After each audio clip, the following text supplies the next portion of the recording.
Does the concept of using creative finance and other people's money to buy real estate and land interest you?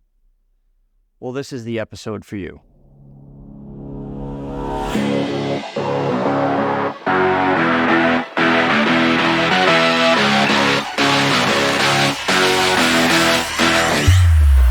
Hey there, dreamers and doers. Welcome to the Founder's Journey. I'm Jonathan Killam.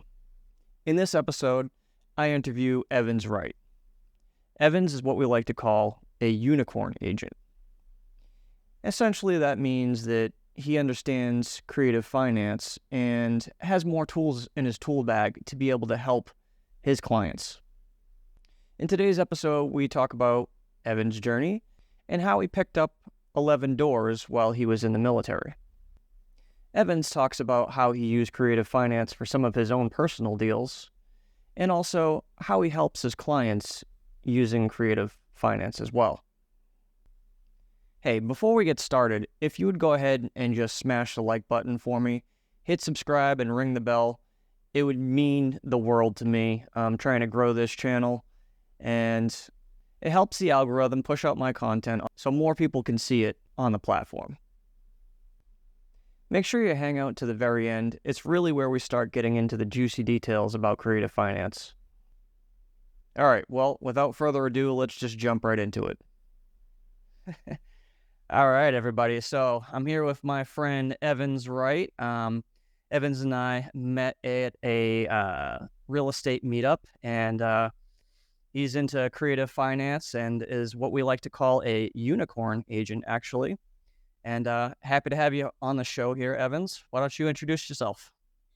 Hey, Jonathan, thank you for having me here. I'm excited to be here to chat with you about my journey, but then also how we met, and then talk about creative financing, because it's something that's happening in the industry right now that we can leverage to take advantage and provide solutions that not many other people could. So it's been really good networking with you. And don't discredit that it was a real estate meetup, but it was one that you put on, and having there to share value and provide that for everyone else. So thank you again for having me here. Absolutely. Thanks for coming. So let's dive a little bit into your journey, Evans. So let's start from the beginning. I like things that go in kind of like a chronological order. So kind of like your biography. Tell us where you came from and how you got to where you are now. All right. Yeah. I was originally born in upstate New York. I lived in New York for about 15 years of my life. And during the time I lived with my dad and my mom, and then they split up, and I stayed with my mom.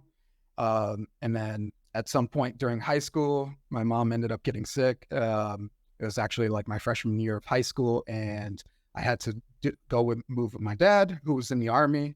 And so I moved from New York to Kansas, and he was at Fort Riley. Were you ever stationed there? Negative. All right. And so I moved with him about age of 15, stayed out there, finished high school, and then went to Kansas State University for college, got my degree out there. And during my time there, I was doing ROTC and Reserve Officer Training Corps, and to go into the Air Force.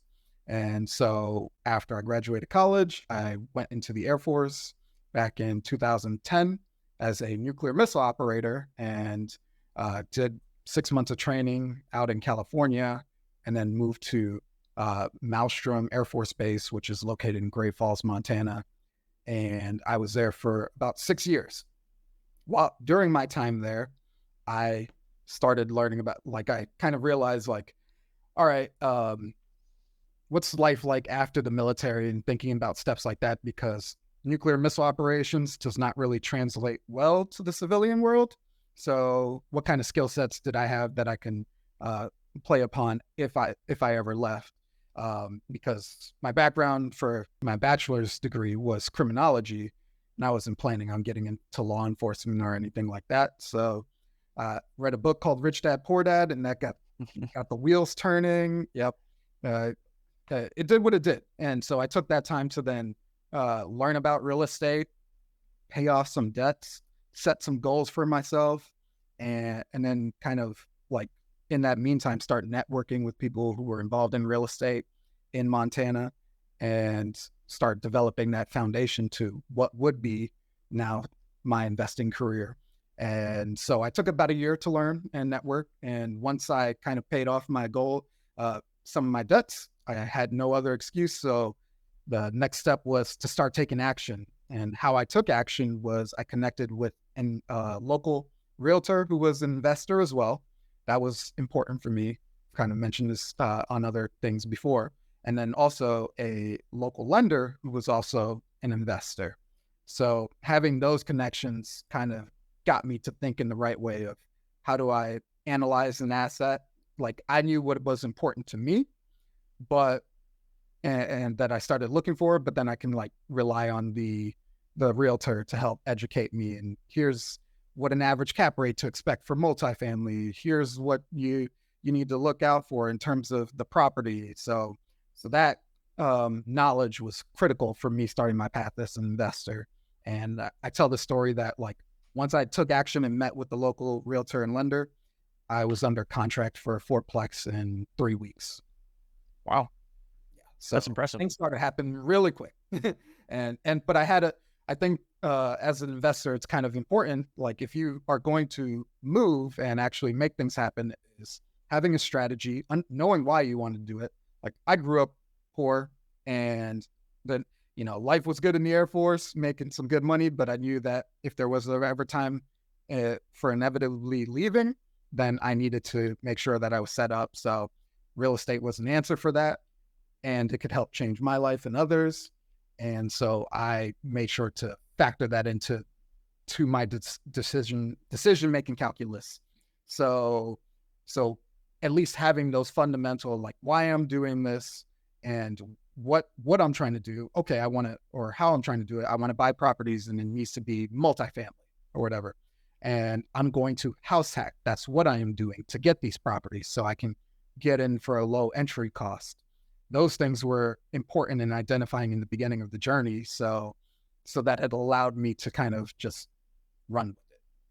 And yeah, that helped me get a property under contract super quick, because basically I was like, all right, here's a property. It's in my price range.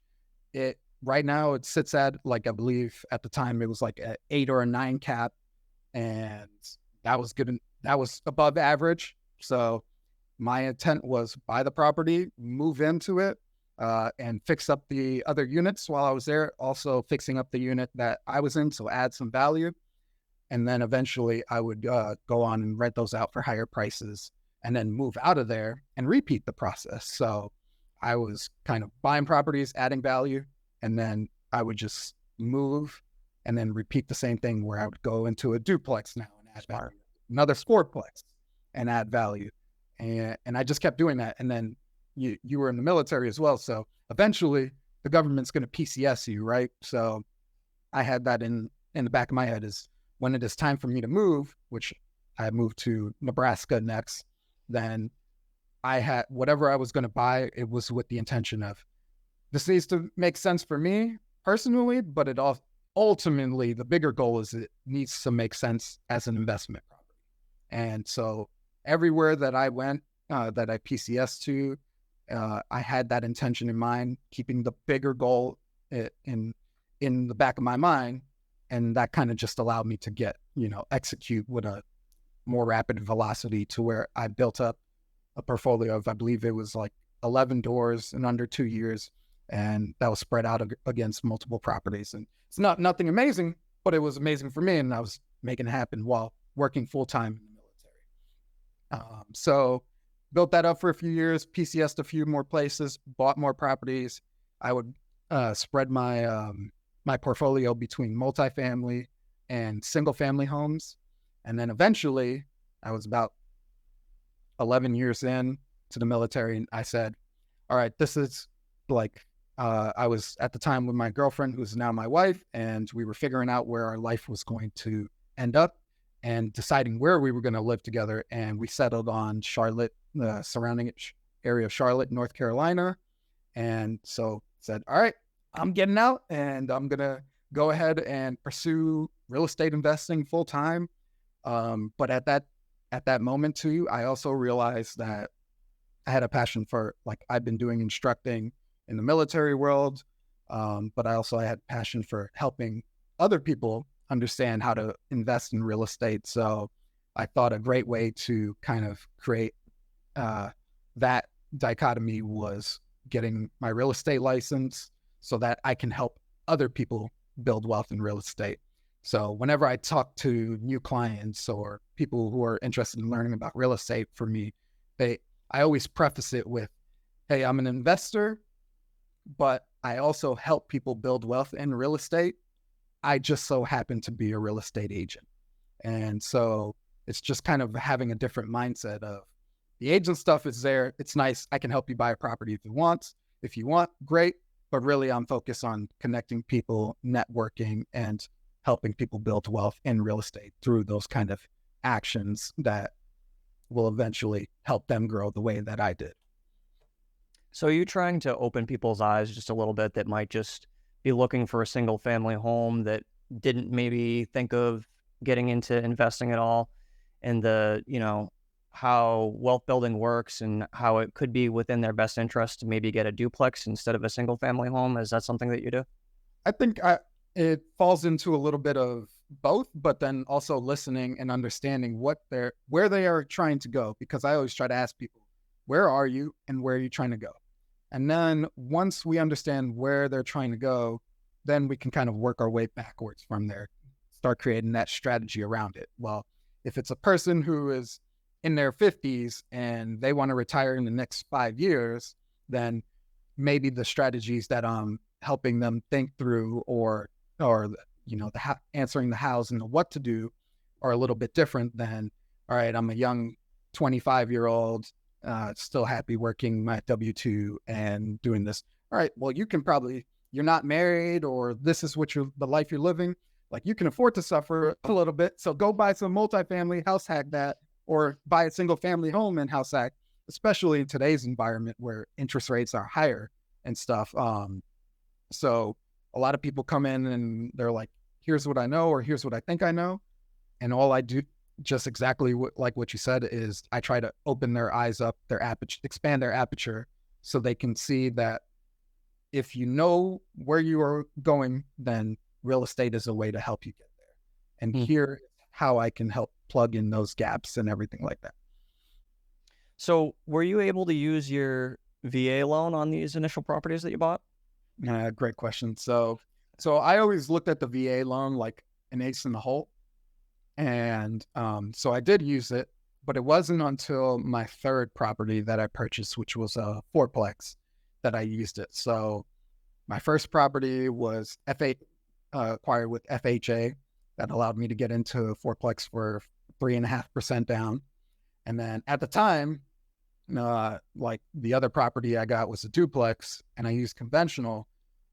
They changed the rules, but then they changed the rules back. I got in for like 5% down when I bought in. And then I know that they changed it to where you needed like 10, 15% down. And then they now recently reverted and gone to where you just need like 5% down to get a 2 to 4 unit multifamily for a conventional loan, which is fantastic, because I was recently talking to someone and they were like, I have to wait like this long or move to get an FHA loan and to get some more multifamily, because I helped them buy a duplex. And I was like, hey, why do you need to wait when you can just get in for 5% with a conventional loan? And they were like, what? I didn't know that. And I was like, that's what I do, is it's just helping educate and inform people and making sure that they are connected with those proper resources like me or other people that can help them get them thinking in a more business type of mindset, not specifically just about one thing.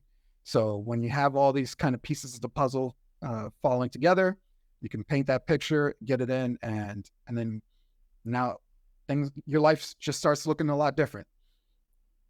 Absolutely. So, yeah. To answer your question, I got the VA loan on the third property because it was funny. My realtor at the time, he was like, hey, this fourplex down the block from you is coming up.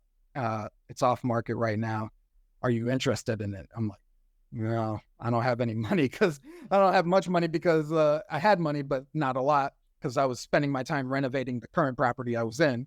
And then I was like, I don't. But what I do have is a VA loan. So I was able to get in for zero down and then use some renovation funds to start adding some value to that property. So used it only once out of all the properties I've bought so far. But I always keep it as like little ace in the hole. That's smart. Yeah, it's definitely, it's awesome that you have all those tools in the tool bag. And we haven't even talked about the other tool that you know about, which is Sub 2, which can help a lot of people as well. And that's where you come in as the unicorn agent. And just, it sets you apart from all the other agents that are out there. And this is really why I'm referring everyone that is asking for a realtor to you in the area, because I know that you have all these tools in the tool bag to help anyone any possible way. And you do that fact finding with them. So I know that you're going to be able to be a fantastic resource for them and get them where they need to go. So how many doors are you sitting on now, Evans? I should have thought of that before I hopped on air. I believe it was at 9 now, because I just recently sold one of my properties in Nebraska. It was a single family home. And yeah, so it should be about 9 right now, and sold that so that I can fund the next level of my investing journey, which is getting into land procurement and development. So I used, we talk about, like, for instance, I know a lot of people have these questions or think about this is, I have my 2.5 or 2.7% interest rate. Like, why would I ever give that up to, get something that's higher? And this was a case for that, where I realized, like, my single family home was sitting on a 2.6% interest rate, which was great. I was cash flowing from it. But when the tenant left, my property manager was like, hey, you're going to need to put about $8,000 worth into this. And I was like, okay, well, what kind of rent can I get? And they basically told me about what I was getting right now. So I was like, that doesn't seem like it makes sense. So I connected with one of my friends who was doing big things as a real estate agent out there. She was my prior neighbor. And we had a conversation of, here's what I'm looking at. I don't want to do this for the same rent. So what can I get if I sell it? And she let me know, like, all right, if you sell it as is condition, you're probably going to be around 360 to 365. But if you do these extra upgrades, so we'll say, put 15K into it, then could sell it for over 400K or somewhere around there. And that's exactly what I did. And it played out to the T, where we list, just to kind of walk through the numbers so people understand, bought the property for $271,000 and then lived there for a few years, PCS, rented it out during the time, and then did little improvements throughout the time. But then when I got ready to sell it, I put about 15K to update the flooring, the paint, and some other things. And then I sold it we listed it for 400 and sold for 405. So I was happy with that. And yeah. Now I'm taking that capital to go and employ it into some land that I purchased last year. I'm going to partner up with a GC and we're going to develop on it. And so I always try to find ways to, like, challenge myself in new ways as an investor. And this is the next piece. It's like, okay, I bought multifamily, I bought single family home. I do creative financing for people and myself. Now I'm getting into the development part, and that is a huge learning lesson, because it's probably one of the bigger things to do in real estate. There's a lot involved in land development. So you're going to have a lot of lessons there. And I'm interested to hear about all of them, because I know how involved that is. I actually have a friend of mine in New Hampshire who does land development and at a high level. And I don't know how he has any hair left on his head, to be honest. He's got a lot of stress and a lot of stuff going on. Yeah, already, like, I'm grateful that I'm going to have a good partner with me who's been doing, that kind of thing for a while, more so just building homes and renovating homes and things. So we got those strengths to each other to complement each other. But I've already learned it takes way more time than you would ever imagine to do. And then it also takes way more money. that's that barrier to entry is like people, it costs a lot to get in, but then your profit potential on the back end is a lot higher if done right. But also you have a lot more risk incurred with it. So I wanted to go back a little bit. I had a question. Was the fourplex that you bought, was that your very first property that you ever bought? Correct. Yep. First property was a fourplex, and then I moved into one unit and then had the other 3 rented out. That's awesome. So our stories actually have a lot of parallels. That's the one thing where if I could go back and do it again, that's the thing I would have changed. With the parallels, like I used my GI Bill to get my criminal justice degree. So yeah, we're both in the military. We both transitioned into real estate. Like there was quite a few things that I was like ticking off as you were going through. I'm like, yeah, this guy has a lot of the similarities in the story that I do. That's why I liked him and invited. Oh, this kind of sounds weird.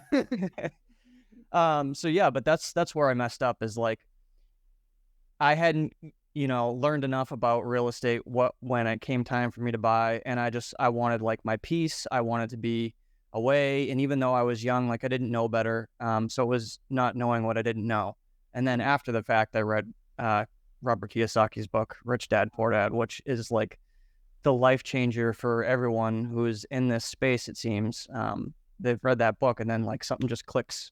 And then that's when your journey starts usually. I bought a single family home. It was built in 1978 and I stayed in that for 6 or 7 years. So I paid like $150,000 for it. I had a 4% interest rate, and then on my exit, I got nearly $400,000 on it with 400. Yeah, so I put in about $70K in renovations. So it was decent, but I would have rather had done the landlording thing and picked up like a duplex or a quadplex if I was smart enough to know better. That's the route that I would have gone. How old were you when you bought that property? 28. I bought that fourplex. I was 27, so maybe I just started right before you and stuff. But yeah, exactly.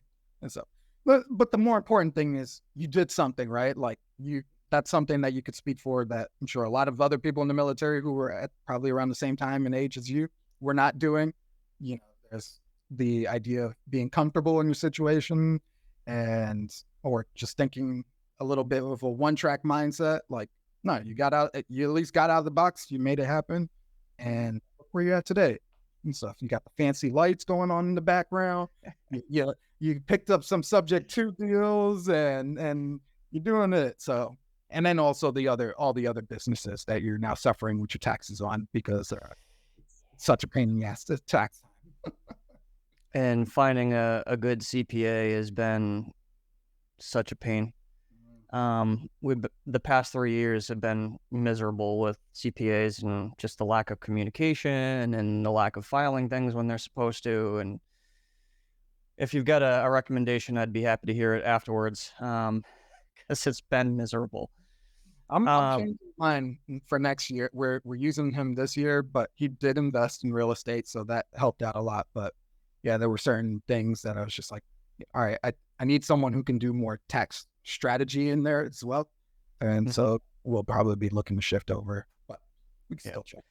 The good thing about the one that we have now is that she does know a bit about the strategies. So like the Augustus rule and things like that, where we can, take more depreciation and cut our tax bill down. I actually was able to take some depreciation on my crypto mining hardware. So that was good. But just lack of communication and certain things that I had mentioned is just, it's got to be better than that. I got to be able to hear from my person that I'm paying a lot of money to within a certain period of time. It shouldn't take a whole month to get back to me. Yeah. So we talked about a lot of the, your path, but we didn't really hit on like roadblocks. So what kind of stuff did you run into that like you really got your teeth kicked in? where you had to learn the hard way and adapt and overcome?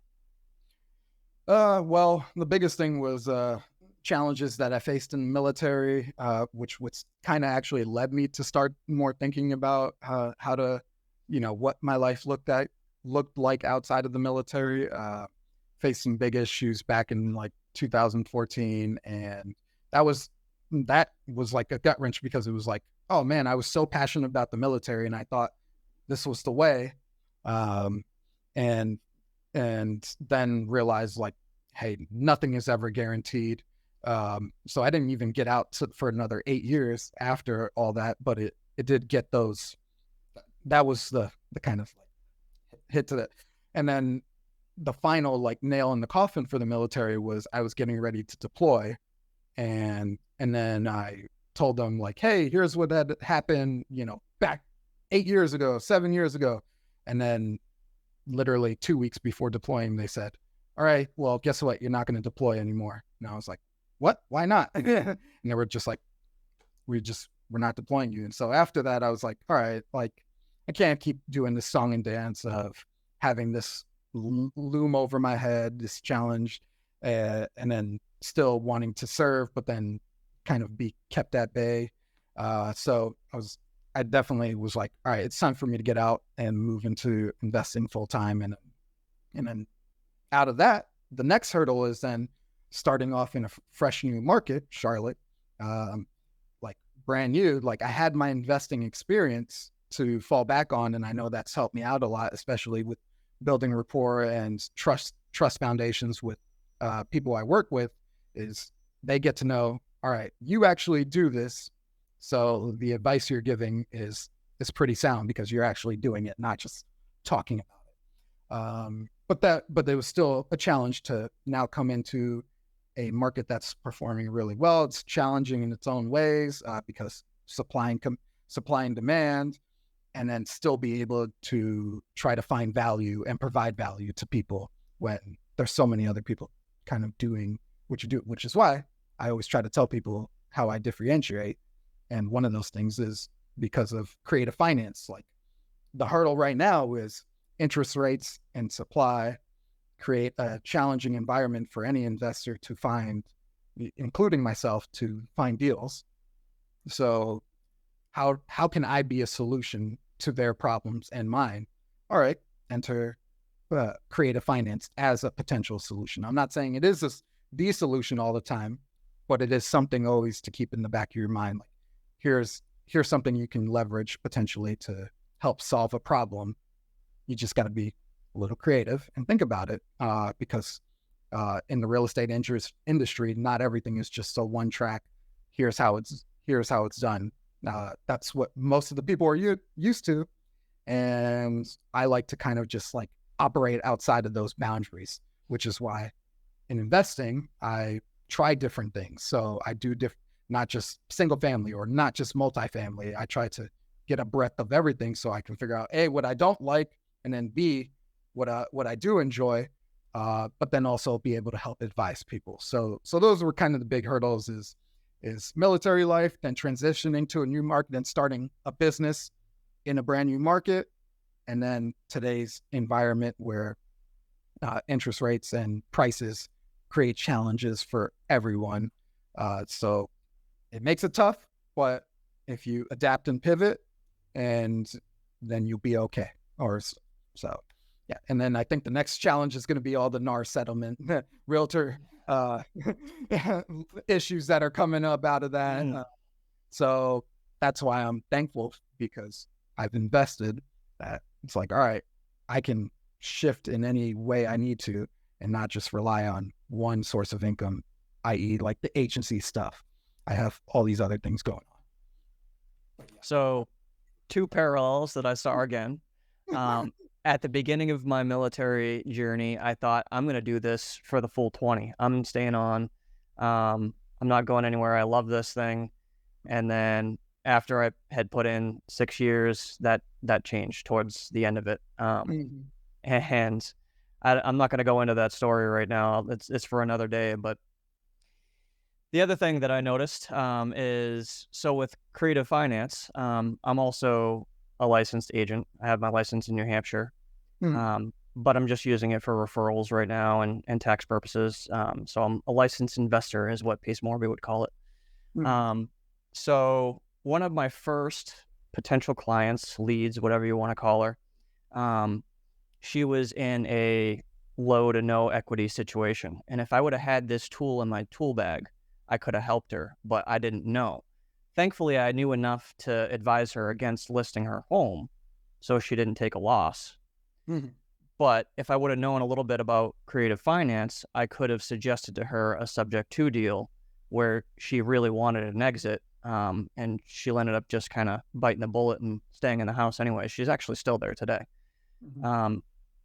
So I could have helped her out if I would have just known, like, hey, there are certain penalty box buyers out there that would love to come into your home and put a big down payment and take over your mortgage, basically. And unfortunately, I didn't know that at the time, so it was a lost connection. But now I do, and now I'm able to help people just as you are. I give a lot of advice, so yeah, the more tools you have in your tool bag, the more you're able to help, and that's really what I'm about, and I can tell you are as well. And that's why I made this, because this is what I like to do. Like, I like to help people up as much as I possibly can. That's actually pretty cool. Did you paint that? So I didn't paint it, but I did create it. So I made it online with tools and stuff like that, and then I have a drop shipping business, and within there I'm able to do a few different things, and paintings is one of them. So basically, they put it on the canvas for me and send it to me. Oh, cool! All right. But all the artwork is my own. It's all original. Nice. So let's see. We talked a little bit about Robert Kiyosaki and that he influenced you. Is there anyone else that influenced you on your journey? Any other, people that are in the industry, or did you have maybe a mentor? Yeah. So I like to say, the beginning, like my realtor out there, he was pretty big influence on me and helping me move along the path. Josh Lind in Montana.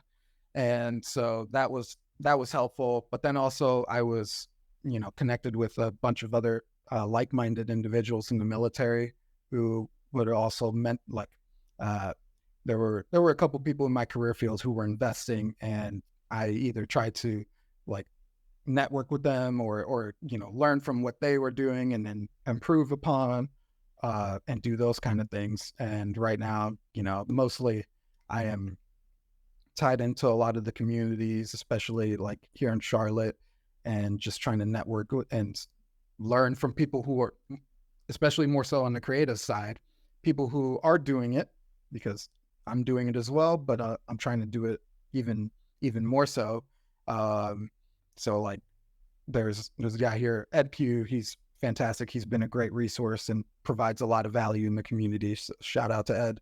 And he's been doing that creative finance. And like last week, I was at one of his little office hours things, and we were talking about subject twos, and it was pretty cool because he actually said, some person had a question, and he was like, yeah, you could talk to that guy right next to you, pointing at me. He's like, he does it as well. And I was like, oh, yeah, I guess I do. So that's been really cool. But just trying to, give value and provide value, but then also get value where I can from the people who are also doing it.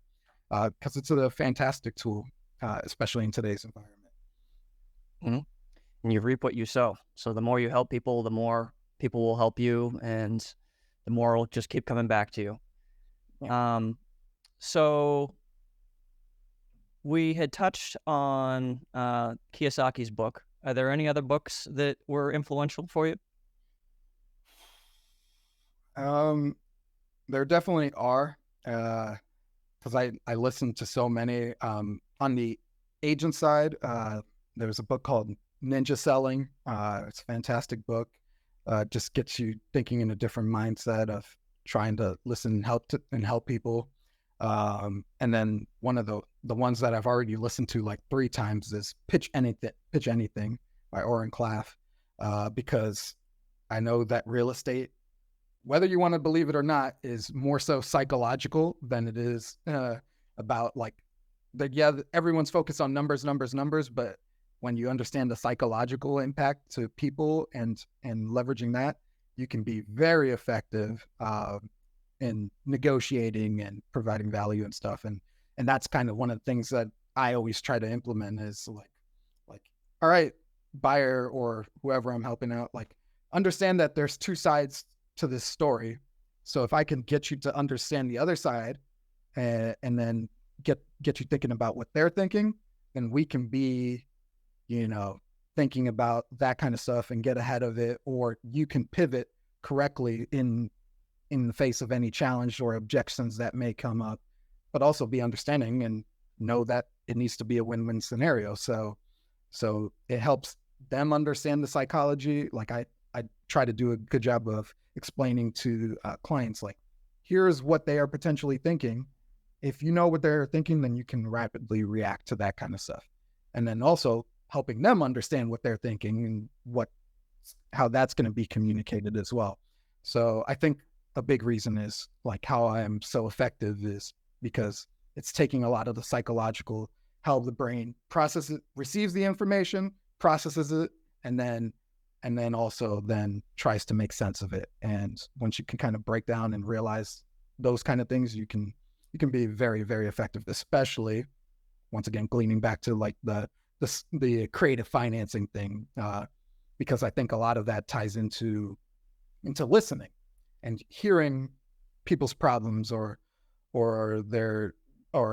those kind of things is, all right, if you can listen and then kind of you have, as you mentioned, you have these tools in your tool belt, then when you know that this is going to be a challenge, you bring out a new tool that can help solve that problem. And that's happened in some of my last deals where it looked like everything was going to go to shit right at the end.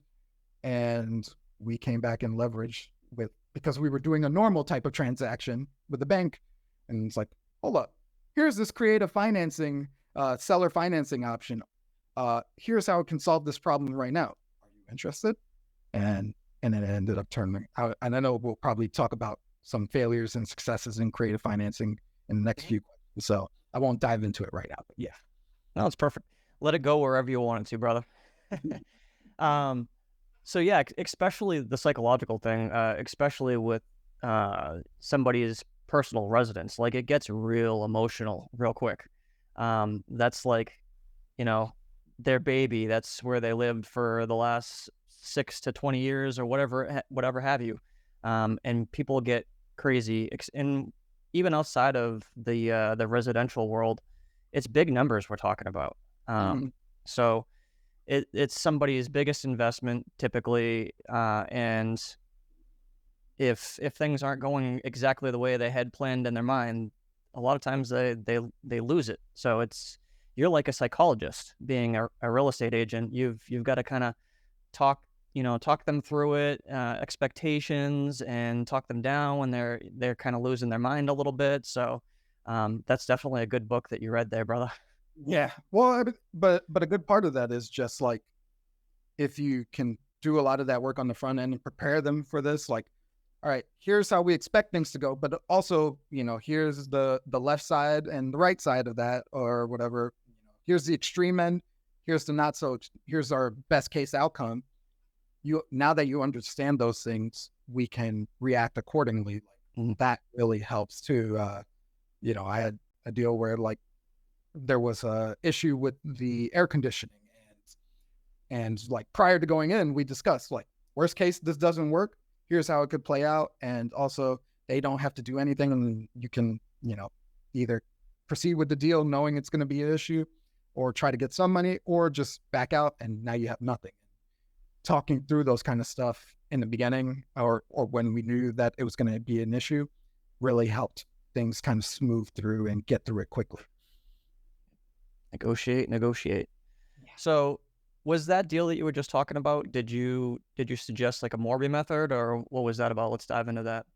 Okay, so yeah, for that one, so this was a land deal, and the just kind of quick background was the agent, who was also part owner, he was trying to sell it. They had listed on the market a couple times, and then so I think it was listed at like 160, and we actually came in and just a quick plug to psychology. My client really appreciated this because he wanted to offer a low ball offer. Fine, all right, but he was like, let's offer 100,000. And I was like, actually, all right, like I understand why, because here the comps can support closer to that price. But what I recommend is we offer 101,000. And he was like, what? I'm like, why? I'm like, because you're already coming with a low ball offer that's going to insult them. But at least if we can do something to play with the numbers, then it'll make them question, like, why was it that? And not just because people in real estate either think in ones, zeros, or fives. So whenever you see an offer, it's either got a 0 or a 5, 0 or a 5 on it. And then I know I said 1, but that's on the front end. But we just see a pattern, and we're conditioned to see that pattern. So as soon as we break it, it really gets you thinking, at least. And that's all I try to do, is get them to think, and at least call me back and stuff like. And that's what happened. He called me. He's like, "Why'd you offer this?" And I explained it, and then he was like, "Oh, okay, all right." And then we ended up settling on like 115 or whatever. So we're under contract for 45,000, less than what they were asking. But the big thing was, if you don't know, like if you haven't done land can sometimes be done really quickly, especially if you're just buying cash.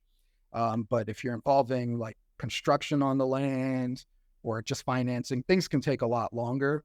So we were under contract for like 6 months, and it just was going. We're finally getting towards the end, and then we get like 6 months through the process because he had to do architect plans, structural plans, all these things.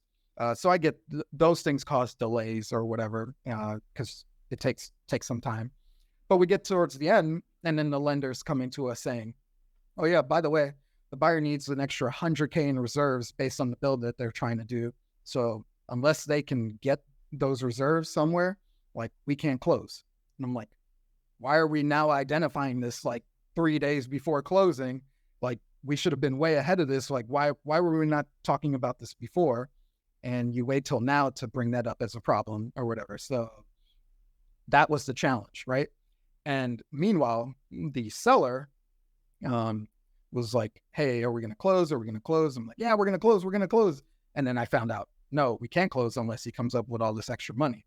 So what had happened was a few months before, we even brought up seller financing as an option. And he was like, no, seller financing or whatever. But now, 6 months into the deal, we said, "Hey, the buyer, here's the situation." Being transparent always helps. I'm like, he can't close unless he can do this, and there's no way that's going to happen. So if you want to give him more time, great. But even then, it's still not guaranteed that he's going to be able to come up with that money. So we're probably just going to have to end this deal. And he was like, "Oh, like he was obviously upset." And then, but listening to him, he still wanted to get the deal done. So I was like, "Hey, I know you didn't like the idea way back when, but we've been under contract 6 months, and to avoid time wasting for you and your partner, like we can close right now, but it has to be this way. It has to be with seller financing." Oh, and then he responded like, "Well, what would that look like?" And I'm like, "Tell me what you want, and then we can work around that." Like, if you're gonna say yes, like tell me what you want, and we can do that. So it was really cool, because basically, like the bank that the client was using, they found someone to offer lending on land. If you don't know, finding banks that will finance land is incredibly rare. We're seeing more of it now, but it's hard to find, and the terms are not that favorable. So terms were not great. So deal was looking like it was dead. Pitched the seller financing, and then he was like, "Well, what could I get, or what would you want?" And I threw the question back at him, "What would you want?" And then he was like, "All right, I would want 10% interest rate." Okay, great. We can do 10%. And so we started structuring things around that. Like 10% may sound high, but like if the deal was going to fail in 2 days or whatever, then that was something that my client had to understand. Like, to make this a win-win and you get the land, you're going to have to pay a little bit more in interest rate, but it was still more favorable terms than the bank. And then we had to then he wanted a down payment of enough that it was going to be for what he paid for the land plus some extra additional costs. So by listening to the seller, he said, if I'm going to do this, I need these things. And we're like, okay, great, we can do those things. Will you give us the land and seller financing? And the funniest part was, like, we were talking, still trying to get some construction loan, but he didn't want to be second position and all that. And I'm like, all right, well, if you don't want to be second position, then you need to seller finance the whole land. We'll put it on a short balloon payment, but you'll get your terms and your down payment and stuff. And all that finally kind of guided him into ultimately accepting, all right, seller finance is the way to get it done. I'll still get my money on the back end, just delaying a little bit more, but I'm getting interest only payments in the meantime. And plus he got a big enough down payment to where it helped mitigate risks for him. So that was kind of the really cool thing, is the story went from, it was delay, and creating, headaches on both people's part, to being able to pitch creative finance, seller finance as an option, and then guiding the seller and informing them to get to that milestone, and then having them accept it and then go forward. And the coolest part of all that was, like, my client's reaction at the end, where he was just like, phone call one day, all right, guys, I guess this deal isn't going to work, and let's just start thinking about the next deal. To, as soon as I told him, hey, I got some bad news, I was like, he was like, what's the bad? I told him, I got some good news and some bad news. What do you want to hear first? And he was like, the bad news. I was like, the bad news is you have 2 years, which was the balloon payment timeframe, to figure out how you're going to build on this land. And he's like, what's the good news? And I was like, the good news is they're willing to accept seller financing, and you can buy the land right now for this amount down and go from there. So he was just like so ecstatic. He was like, oh my God, like, that's so awesome, blah, blah, blah. So to see his reaction of, I thought this deal was dead. And it's like, hey, let me introduce this solution to see if it can save the deal. And it ended up doing, and everyone's happy at the end of the day.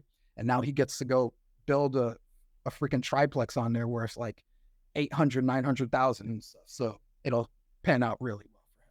So that was a good success. Absolutely. So I hope that client of yours left you a Google 5-star review, because that's phenomenal. Bad part on my business is I need to create the Google part right now. He left it on Zillow and Realtor or whatever, but I need to do the Google page and make that kind of stuff. The other thing is, the land seller probably doesn't realize, but he's getting a sweetheart deal. So not only now has he become basically the bank, he's going to be making 10% interest on this thing. But now what happens when the buyer doesn't perform? Now there's an asset, there's a house on this land, and if he doesn't perform, he gets to foreclose and take that house. Yeah, so for this deal, the goal is, like, he will eventually go get a construction loan, and they'll pay off the remaining note for the land. So he will not, hopefully, be in that position to where they can ever take the house. He can foreclose on the house because they'll close out his seller finance portion before continuing with the construction loan. But yeah, that is a position. Yes, it's a possibility. Yeah, right. And stuff. So that was a big success. And if you're okay, I'll talk about a little bit of the failure, because of course, it's kind of interesting tying into listening to sellers and what they want to try to, and then trying to use creative financing as a solution. Well, this one was weird because it was a property out in the mountains where it was going to be leveraged as the current owner was using it as a short-term rental, great location. And he built this community. So he was actually even open to doing creative financing. He said, hey, I'm happy to do a subject to a hybrid method where you take the person could take over the mortgage at his current interest rate, and then seller finance the remaining portion of the note and the equity. And so the buyer would pay the mortgage with a servicing company, and then pay off the equity directly to the seller. Like, he was open to all that, and he said that kind of stuff. And so he was like, I want $700K, but I'll take 10% down, and then you could take over and we'll finance the seller financing, and then you could take over the mortgage note. And so my client was like, hey, you know what? I have the money to not even, like, I'll give him all the equity. We don't even need a seller finance. And during my conversation with the seller, he was like, I want a 6-figure down payment, even though, like, that's what he really wanted, or what he said. And so we were like, okay, but he was willing to take 10% down, which would have been around $70K. And so with that being said, we then came back and said, all right, we're going to give you your 6-figure down payment, but we're going to offer less of a purchase price. Like, you still take over the subject to note of, it was like a balance of $470,000 at like 3% interest rate. So we're going to take that over, but to make this work for us, we are going to give you a bigger down payment, but you don't need a seller finance. So that's at least one less hassle to deal with. But we need to get it for $650K. Does that work? And this guy was like, he came back and he like, and I put all this in like details, like, here's what it's going to look like. Here's the payments, what you're going to make, this and that, trying to paint the picture for him. And he just responded in red with everything. Like, I want this and this. He's like, and out of all that whole email, he was like only okay with 2 different things. And so one, it was like, all right, dude, you probably should not be negotiating your own deals if this is how you're going to respond. But I sent that information to the client, and she was just like, you know what? I don't want to do business with this guy. Like, he communicated to me that he was willing to get the deal done and do all these things. And now as soon as we present an offer, it's just not at the price he liked. But it gave him what he really wanted, which was a 6-figure down payment. But now he's changing, like, he kind of reversed course and everything. And then on a call with him, he said, I wanted to net 6 figures. And I was like, okay, well, you said the most important thing was the down payment, not having to net. So I took that as more so, all right, maybe for next time doing better, understanding not like the initial cost up front, but like, what do you really want to net? And maybe that could have like made the deal go through if I would have understood that. So I took that as like, all right, ask better questions next time, which still goes into the listening thing. Had I probably listened a little bit better to really grasp what he's getting after, which I thought it was the down payment, apparently it was netting 6 figures, then maybe the deal would have been successful, which is crazy because most of the people are not open to this creative financing, or they don't understand it. He understood it, and we still couldn't get the deal done because miscommunication or misunderstanding of certain wants and needs. But hey, he learned the client a lot, and I don't know if he ever sold the property. We move on. Yeah, absolutely. And I love that you took extreme ownership there. Like, what is it that I did wrong? Where could I improve? A lot of people don't do that. And it's all, well, it's this person's problem. It's their fault. I didn't do anything wrong, right? So we don't learn that way. When we look at it from the frame that you just did, that's how we learn the most and we grow. So what did I do wrong? How could I improve? And you nailed that right on the head. That was awesome. I had questions of like, hey, I thought I listened, but like, give me the feedback, and he did. And I'm just taking that moving forward to do better. So. Yeah. So were there any creative deals that you've done in your own portfolio? I would say it qualifies as creative, but the land deal that I'm doing for the development, that was kind of on creative terms, because it was actually pretty interesting. Like, it was listed for sale. And I think they bought it for $30,000 at the auction and listed it for $250,000. they weren't going to get that. So I offered 50,000, and they were like, no, not going to happen. And then I followed up a month later and offered 60,000, or we can do seller finance, like give it to me on terms. And so he asked, like, all right, if it's on seller financing, what would you do? And whatever I threw out there, they didn't like. So they were like, hey, tell you what, we'll give it to you cash offer for 60K. So that's about 190,000 less than what they were asking for. So we got it under contract. Ended up finding out there was going to be a lot more work that needed. So ultimately, we were able to get the purchase price. And I say we because I was kind of working, like it was me buying the land, but the guy who's going to be my partner on it, who's helping advise and giving construction input. So we were able to get it down to 45,000 and close on that. And the creative part of that was like it was a cash deal, but I didn't use my own cash. I now leveraged other people's money and then brought them in as the financer, gave them a promissory note and a deed of trust on the land, and then in return for interest. So they gave me a note for 44,000, and actually they're going to get paid the end of the note here soon. So paying them interest only for about it, because I got this last year and we're paying them off in the next week. And so he's made 44,000 plus interest over the year. So that was really cool, like being able to leverage other people's money and use that. So it was cash, but I brought them in as the financer, guaranteed that, give them a good guarantee on their money, pay them off. And now you have a happy investor, and I get to use that as a track record going forward. Like, here's how my investor made money for this deal. Would you like to do this? and use that for leveraging more. That's actually one of the things that I do is lending.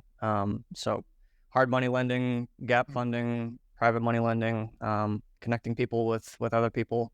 So you should have given me a call, man. Maybe I could have fit on that. I didn't know you back then, but now I do, right? Yeah. All right, brother. Well, we're running almost an hour at this point.